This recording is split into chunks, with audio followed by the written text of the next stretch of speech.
Welcome back to another episode of the Worthy for 30 podcast. I am your host, Eric Tash. With me today is Amit and Marcin, the co-founders of Mission Craft Cocktails. Welcome to the show, guys. Thanks for having us. Yeah, pleasure to be here, Eric. Yes, excellent. And this is another Bordy.ai connection. I cannot recommend Bordy AI to any, again, if you're a podcast host, if you're founders like Marcin and Amit, definitely give it a spin. It's great to, again, based on your objective, who you're looking to meet. And I'm very blessed and grateful to have met and been connected to Amit and Marcin. We're going to jump right in. What is Mission Craft Cocktails? I don't know which one of you wants to take that. So Mission Craft Cocktails is a purpose-driven craft bottled cocktail provider. We are retail focused, where 5% of all of our revenue goes back to local food banks. So not fictitious profits.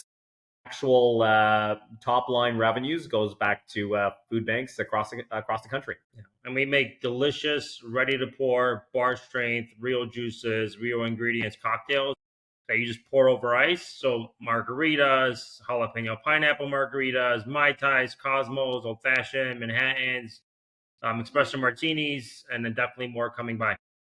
Yeah, excellent. And we'll get into the roadmap in a little bit. It's funny, Marcin is like, okay, where are you based? I'm in Glen Ridge, New Jersey. I'm very close to a Total Wine. He mentioned that Total Wine just rolled Mission Craft Cocktails out nationally. I went to the location West Orange, New Jersey. Again, Mission Craft Cocktails. I was hit with a bottle when I walked in the store. It was all over the place, which is great. Again, it's a testament not only to a great product, but also to a great mission. I brought it home. I actually have two friends, Emily and Jonas, who love, great tasting cocktails. And when Emily tried the Mai Tai, she goes, holy shit. Go on vacation and it's usually full of sugar, the Mai Tai. She goes, I can sip this, any day of the week. And she looked at the bottle, like all natural ingredients, like that's the cherry on top. Again, it's a testament to a great product. Before we get into, why food banks and why 5% of top line revenue is going to that cause and to that mission, how did you both meet? Yeah, so Amit and I met at a local event, Food Drive, but we never officially met at the event. It wasn't until a week after I saw him walking his dog, asked him if he was at the event that we were at together. We realized we lived a block away from each other. And then dog walks turned into cocktails, and we became friends just on humble upbringings, characters, moral values, family, man. And my wife was getting pregnant at the time. So I was getting a lot of great advice from Amit, but I like to say none of it is valid after having two kids. But we became friends very, very quickly and became best friends. And I think the biggest thing that really brought us together is our super humble upbringings. But everything we did revolved around cocktails. Mm-hmm. Excellent. And, we'll get into cocktails in a second, but you said humble upbringings. Like what in your background did you guys, connect over that, perhaps again, connecting the dots led to a mission driven, ready to drink cocktail business? Yeah, I think the similarities in our story were really they connected us, right? We're 20 some odd years difference in age, so different generationals speaking to some degree, but we're both humble upbringings. Both had immigrant parents. We that moved here with nothing. We grew up, I hate to say hand to mouth, but truthfully hand to mouth.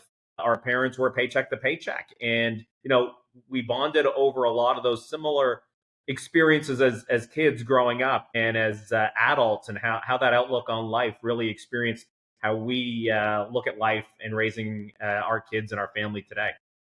That is amazing. And it's how you want to raise your children and again set the example, and of course hardworking founders. If it's not you guys, sometimes I talk to founders and entrepreneurs, there are no days off. So if you're not working, you're not making money, so you got to keep the lights on, which is amazing. And again, you bonded over good drinks, good cocktails.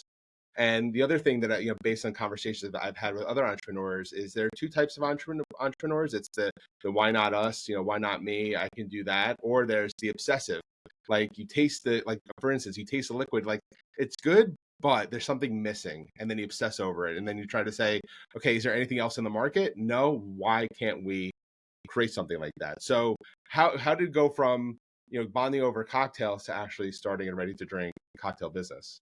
So after trying 50 to 60 different bottle cocktails, canned cocktails during COVID, this was after that we had to make our own drinks at home. We bought all the ingredients. We sucked at making drinks. Our wives hated the mess that we made in the kitchen. So we would try it again, 50, 60 brands, small ones, big ones, from super cheap to very expensive. One drunk night, we like to say a lot of bad decisions are made at 1 in the morning with a lot of tequila. Yeah. And we like to always preface 50% was bravado, 50% we were really, really naive, and 50% we were just really drunk. And I know that doesn't add up to 100%. And we looked at each other, we're like, none of it tastes like a cocktail. It doesn't taste fresh. There's always like that aftertaste, tastes a little bit artificial. And we looked at each other and we're like, why don't we get into the cocktail business? Again, a lot of bravado was happening because Ahmed and I have zero experience in the liquor space. So we're like, yeah, we can make better drinks. And there was, a lot of high fives and a lot of drinking at probably 12, 1 in the morning. But we did wake up the next morning and kind of shook off that hangover and said, you know what? We can do better, actually. But the bigger question for us was why? Why do we want to do better? Our friendship blossomed well before COVID, but we were in the midst of COVID, and that's why we were trying to we were drinking at home like everyone else. And we thought, with our experience and our humble upbringings, and with food insecurity during COVID, through the roof, and today, 4 or 5 years later, food insecurity and food inflation is still through the roof. We thought, hey, why don't we take our passion for cocktails, our heart and soul purpose of giving back, combine the two, and create a mission-driven company. And that's the origins of really how we started. And we said, why don't we just call it Mission Craft Cocktails, where we give back, at 5% of all of our revenues to local food banks. Not being from the space, as Marcin mentioned, we thought it was a very margin-rich industry. So we thought, hey, 5% piece of cake, we'll just take that off the top and it'll be easy. Now that we're in the business, we realize, like every business, it's not as it seems. It's probably one of the lowest margin businesses out there, surprisingly for most people. But we've always stuck true to our ethos and our pillar of 5% back of all of our revenue. So every bottle that we sell equates to one meal that we fund to Feeding America through our national partnership. And our wives still think it's 95% margin business. Yeah. So there's that. Let's hope no one tells them. Yeah, exactly. They don't listen. But I think when we look at from the time we started, we've been in market 2.5 years. We've donated over $200,000 to food banks, and we partner with Feeding America, one of the biggest and greatest that has 98% of all of their funding that goes out to people in need. So they're just a machine and do so much more than just providing food. That we partnered and did a check celebration with a $150,000 partnership check. So we're so excited where we're going to be. But again, what we've been told is we're writing bigger checks than a lot of Fortune 500 companies that are supportive. And every support of time and dollars count. But I think what we created in 2.5 years, we're kind of blown away because we thought it would take us 10 years to do. We're 2.5 years in and 600,000 meals funded. We'll get to, and thanks to Total Wine and Bevmos and Whole Foods and a lot of other great partners, we'll be at 1 million meals funded by the end of this year. 1 million meals funded by the end of this year. That's insane.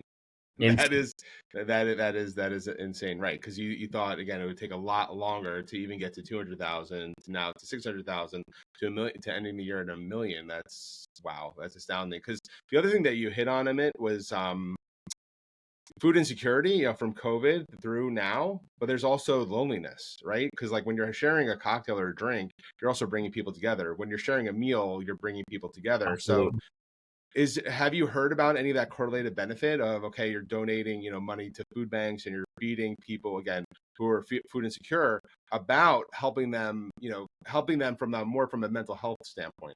Hey, you know what? The ultimate gathering, right, is food and food, fire, and booze, for sure, in terms of social gatherings, but 100%, right? Food to us is an essential of life, and it brings people back. If you're having a glass of wine or a cocktail, regardless, people are gathering around a table.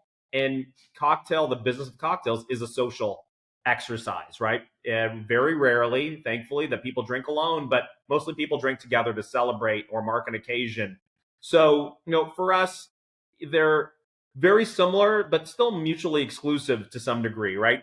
We like to embark or impart on people, the fact that we've got a social occasion for drinking, and it brings people together, and it does take a little bit of the guilt off, going, hey, I'm actually helping people come together in a different fashion, right? I'm providing a meal that's going to bring a family together. So, hey, are our drinks at food banks? Absolutely not. But do our drinks fund food banks? 100%. Yeah, that's very powerful. It's like, okay, you're buying a great tasting beverage as well as you're giving back and you're doing good, which is amazing in of itself. Going back to the 2.5 years, and you mentioned there was some bravado as you're tasting different drinks, and you're like, okay, maybe we can start something. Can you take us through like 0 to 1? From that start, from the idea to the actual inception of getting Mission Craft Cocktails off the ground?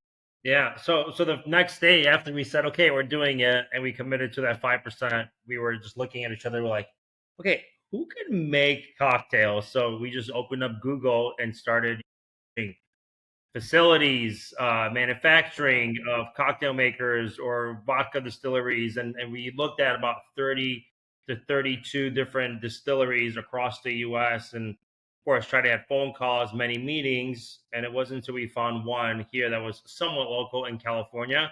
Because one thing for me and Amit is, if we weren't proud to serve it to our family and friends and hide behind our brand of, oh, this isn't a bottle, this isn't fresh, then we didn't want to be in the business. So that's what took us 2.5 years of R&D and finding a partner that cares about, we wanted to support local businesses. So everything in our bottle, where we bottle in Ventura, is within 100 miles of ingredients, except the spirits, of course. But we wanted to support the local farmers that support us too.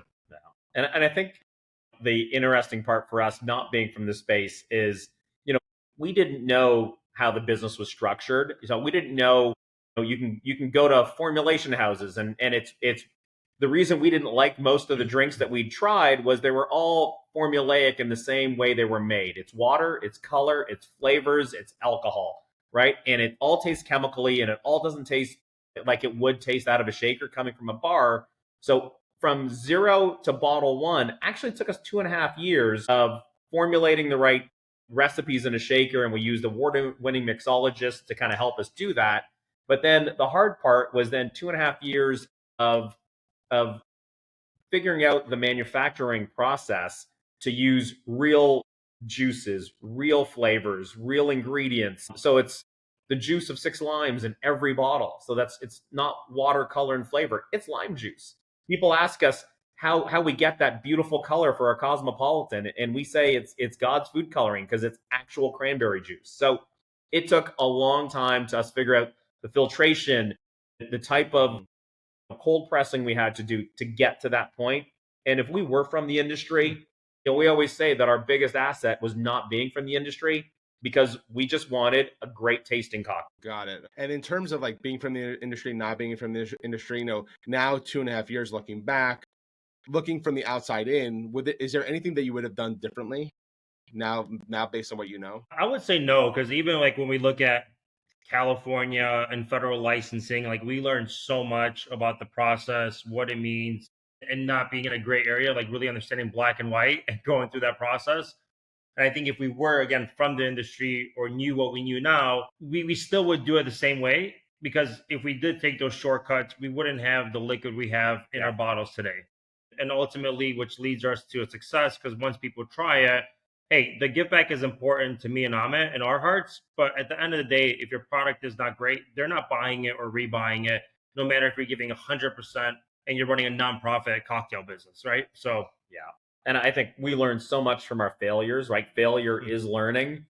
And I think if we had any type of industry bias to lead us to the easy answer or the easy solutions, you know what? Hey, human nature is we might have taken it, but we didn't know. So the only avenue we could default to was always, are we making drinks that we'd be proud serving to our friends, right? And that was ultimately the only silo of how we developed our drinks, is we always say no one starts a winery to make really bad wine and have to cork bottles of wine at the Thanksgiving table that no one wants to drink, right? That wasn't what we wanted to do. It was always about creating the best possible product. That's very interesting. It's, would we want to serve this to our friends? We would want to serve this to our family, right? As the North Star of the strategy of how to get from 0 to 1, I think is super interesting. So if I'm coming to you both and saying, hey, I want to start a beverage business, it doesn't have to be alcohol, just a beverage business. What would your advice to me be based on what you know? Do it, Eric. Don't do it.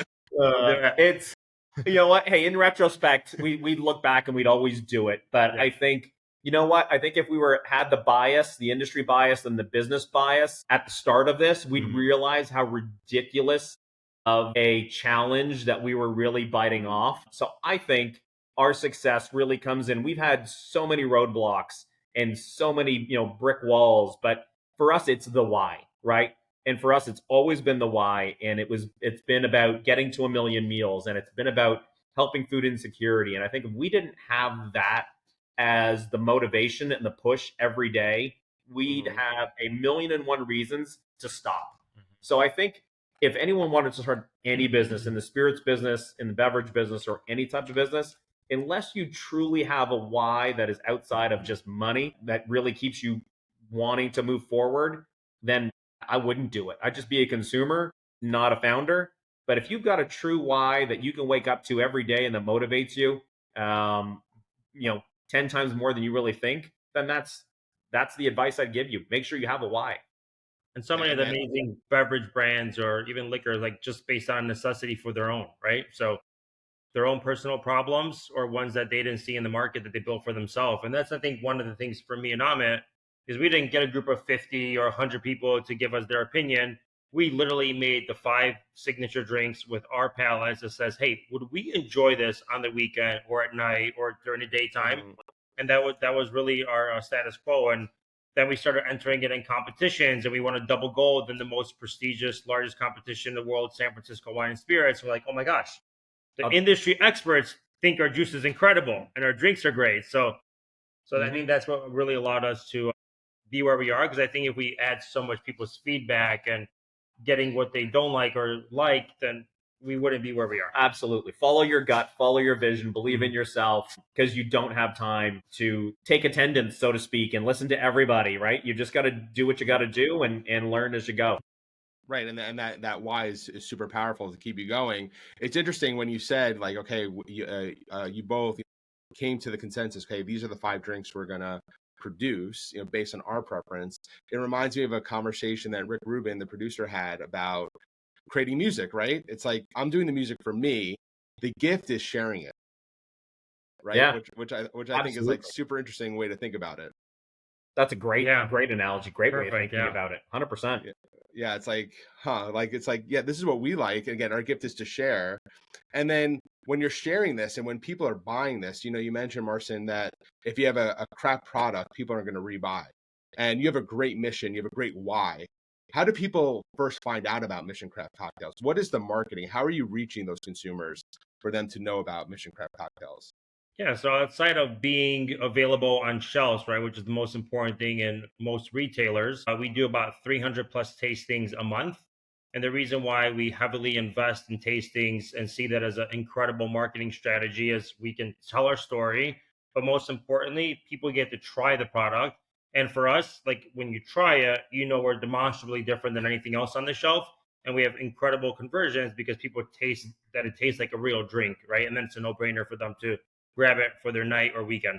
Yeah. It's all comes from product, right? If your product isn't king and your product isn't, you truly don't believe in it, no one cares about the mission, really, truly. And you know what? The people that care about the mission most, they're sitting right here, right? It's our mission and we do it for us. And if other people get value out of it, God bless, amazing. But we're here to create a product that people will truly enjoy and want to buy on the benefits of the product. And if the mission makes them feel a little better, amazing. But the mission is our why, not theirs. That's good. It's also another good point. It's like it's yours, and then they hear about it. Of course, like, this is a great tasting product, and then they read, okay, 5% going back to Feeding America to food banks, like, oh, okay. So not only is it, yes, it's like, okay, I get it. The product's great. And the cherry on top is the mission, right? So going back to the 600,000 meals, you're going to reach 1 million by the end of the year. What's next after that? Like, what is that next milestone? Whether it's meals or something else around that why. I mean, one thing, we look at the business now, not by revenue, by how many meals we fund. And you're looking at two very, very ambitious individuals. I think our next goal would be 5 million meals, right? Like, how do we get there? I think I would totally agree. I think me and Marcin set our goal. Our 5-year goal was 1 million meals. And here we are kind of clipping at its heels in 2 in a bit. So I think, again, it's for sure counting our success in meals. But I think the other thing for us that, secretly we will admit that really motivates us is innovation. We love cocktails. I know in the non-elk world that's growing in popularity, but hey, we're cocktail guys. We love cocktails. We love coming up with new cocktails. So we've got 3 more in the pipe for kind of Q1 of 26. We've got another 3 to 4 kind of for the balance of the year. So I think what's next is 5 million meals, 100%. But I think we're just going to constantly innovate because we love the innovation process. It's the funnest part of the business. And outside of the cocktails, it's also just different formats. So we'll be rolling out larger format, 750 ml party size soon as well. Gotcha. 750 for the existing SKUs or for new SKUs or both? Existing and new. Oh, wow. Okay. Gotcha. And then the 3 that are entering the market, are those, again, full alcohol, or I heard NA? So I just want to. No, I don't just say. I know the NA is a popular segment, but I'm just saying, me and Marcin aren't built on that, right? We love our cocktails, so none of our stuff is. They will be absolutely bar strength, exactly how you would get them out of a shaker behind your favorite establishment, 100%. 100%. Okay, excellent. It's funny. It's like when my friends tried the Mai Tai, and I didn't tell them how much I paid for it. They guessed what I paid. Yeah. Do you get that same reaction when people try and then you tell them the price point? I think people are surprised at the price for sure, based on the quality they're tasting. So if we're sampling something at a retailer and then we ask the same question, what would you pay for that bottle? I would say 100% of the time that they always guess higher than what our retail price is. Absolutely. They're astounded at the quality. Yeah, that's what that was the immediate feedback that I heard. And going back to that quality, Marcin, you were talking about, the California source, within 100 miles, the ingredients are sourced. Is there any ambition around telling that story more, loudly or more widespread, going into the end of the year into 2026? So I think that's also a great. Yeah, I would say for us, we're lucky to be in Southern California, to have so much access to amazing fruit and ingredients and farms like where we bottle. So we definitely want to share that story more. Is just figuring out, what importance is that compared to like our true mission of the company of Mission Craft Cocktails, right? So we of course share it and talk about some of the ingredients, and I think we need to do a better job at talking about the local farmers that we support, and more about their stories. But I think for us, the main focus has always been the mission, and then just great cocktails. We feel we've got so much to talk about in everything. We could talk 20 minutes on that Mai Tai, right? How we hand make an almond orgeat. We hand make a orange liqueur with California oranges. I mean, we could drill down, but ultimately you've got that consumer for about 3 seconds. So we try to convince or convey, hey, the quality of contents of the bottle, and then the quality of contents of the brand, which really relies on our give back. No, understood. And going back to like bar strength and trying and innovating, who's the better bartender between the two of you? We both suck. That's an easy answer. Yeah, we both suck. I think we're in this business because we're both terrible bartenders. Like, trying to make this stuff at home when COVID hit, and we're like, okay, your drinks are terrible, my drinks are terrible. We both spent probably $40 making a bad drink on all these raw materials. And that's what set us upon the journey to go find drinks. And then when we couldn't find something that we thought was great, is when we said, okay, we think we can do better. And the world probably wants better.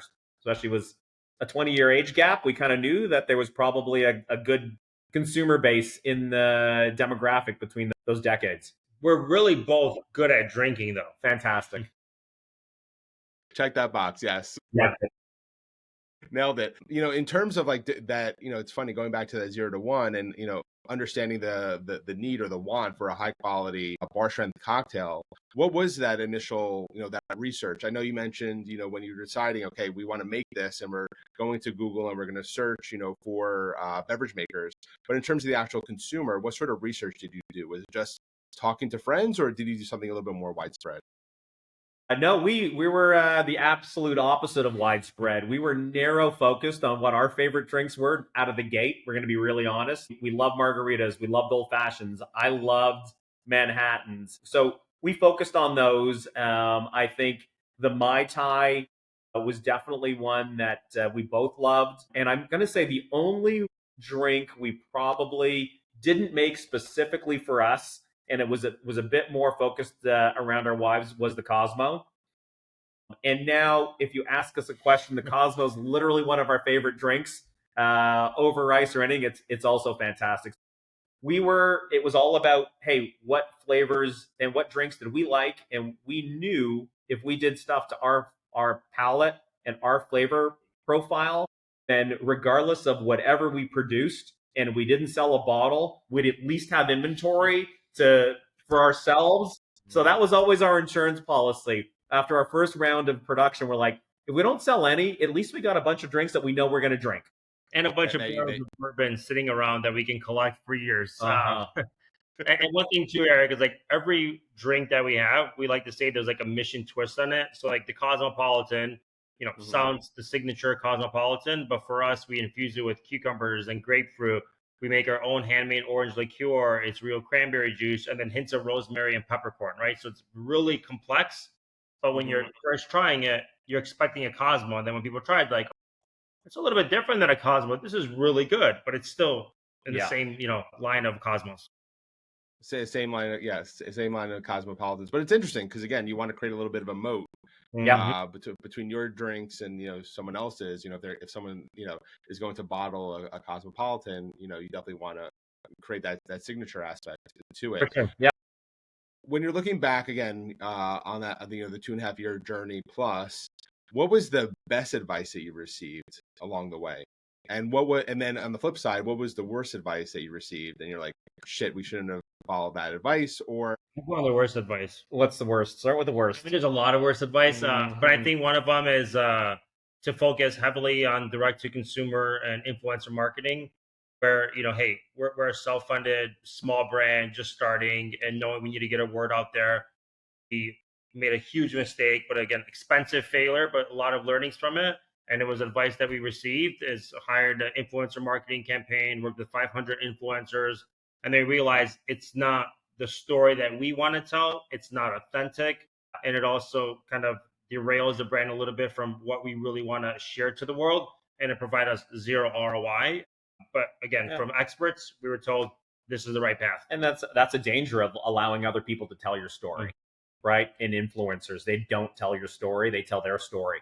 And it's about building likes, not building brands.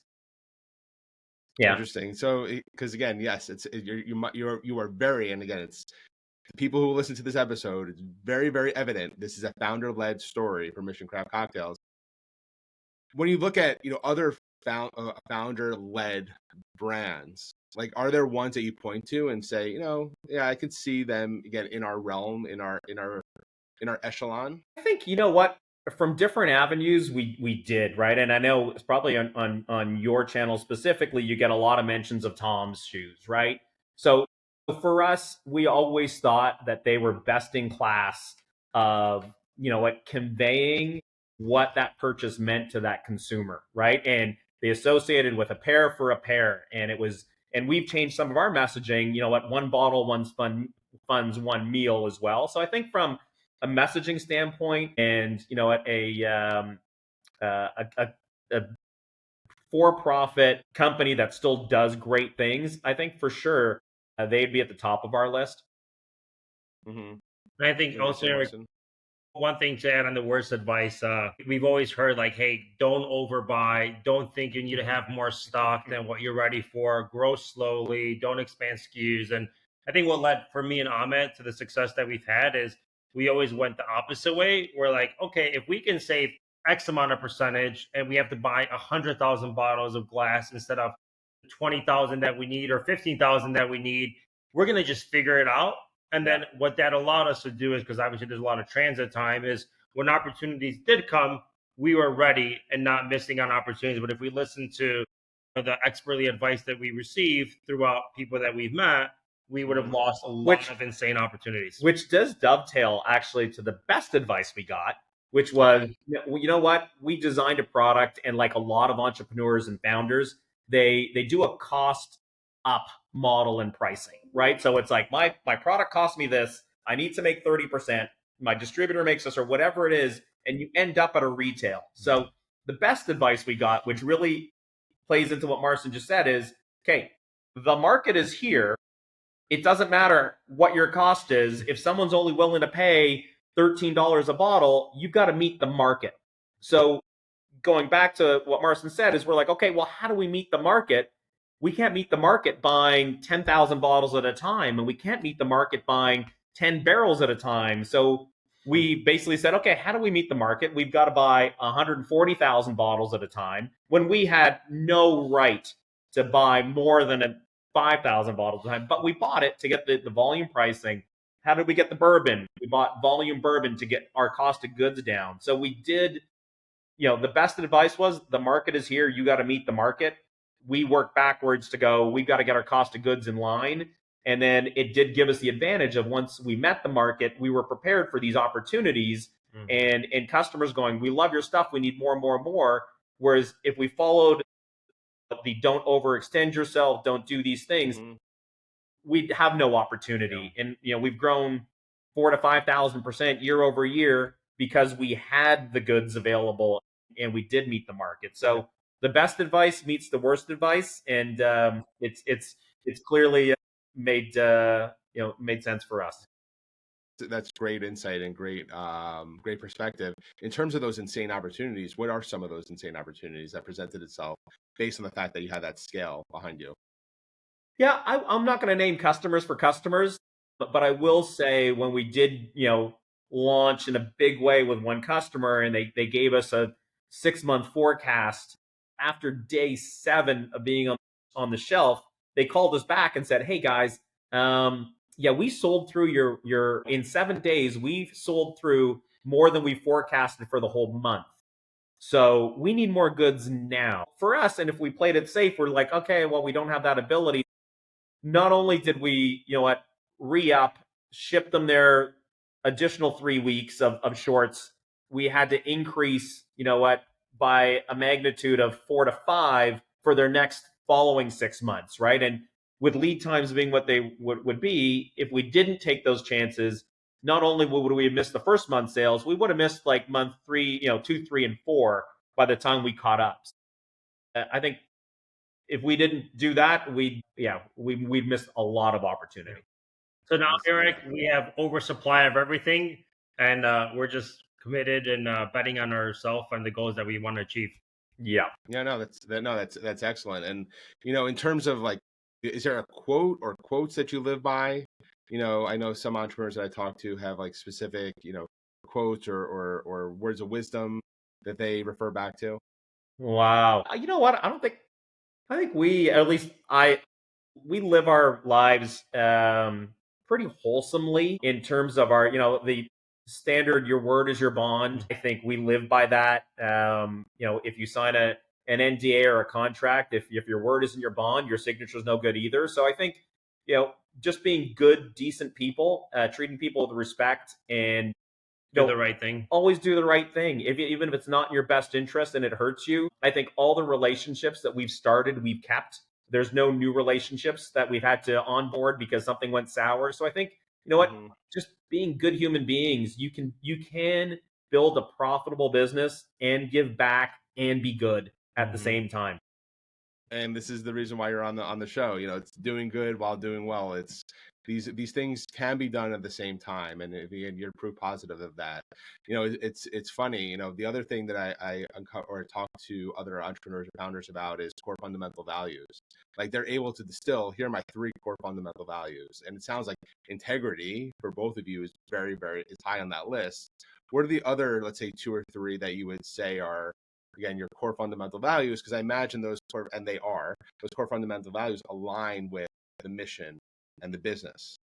I mean, honesty for sure. Yeah. And I think the same pillars of why we started the business, right? I think from a product integrity standpoint, it's always about, are we proud serving these to our friends? And the moment we don't is a failure for us.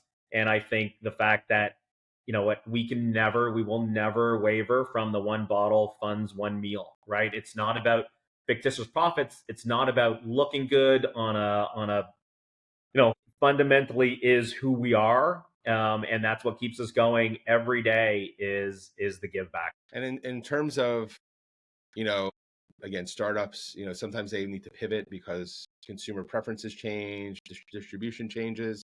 Again, the immutable is the give back portion. But if you could envision what a pivot would look like for Mission Craft Cocktails, how would you envision it? I think from a business pivot or a product pivot, hey, we're just in spirit-based cocktails in a glass bottle. A lot of that has to do with alcohol laws and why we're just to constrain ourselves. But I think once we build our business footprint, we'd look to expand that in other categories. And I won't say what, but outside of just bottled spirit stuff. I think the core of who we are is still the give back. I don't think that'll ever change, regardless of what product we get into. And if it's not that we are non-elk, just for the record, but if we were to get into that, it would still be about the give back, right? And so I think growing within the beverage space would be a pivot for us because it is such a large space. But I think beyond that, I mean, hey, it's a hundreds of $billion industry. So I think there's so much that we can still do.